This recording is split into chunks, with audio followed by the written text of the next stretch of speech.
Unaweza ukawa na kipawa, ndio unahubiri, Mungu anakutumia vizuri, lakini kuna mahali ambako unamkosea nani? Mungu.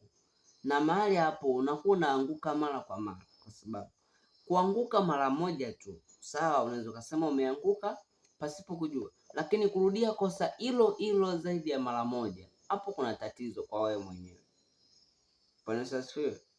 Kwa sababu kuanguka mara ya kwanza, unaweza ukawa labda ukuwa na matarajio ya kuanguka, unaweza ukuwa unaona hilo eneo, lakini ukaanguka leo, kesho kutwa zaidi ya mara moja. Mtu wa Mungu, unahitaji kujitathmini.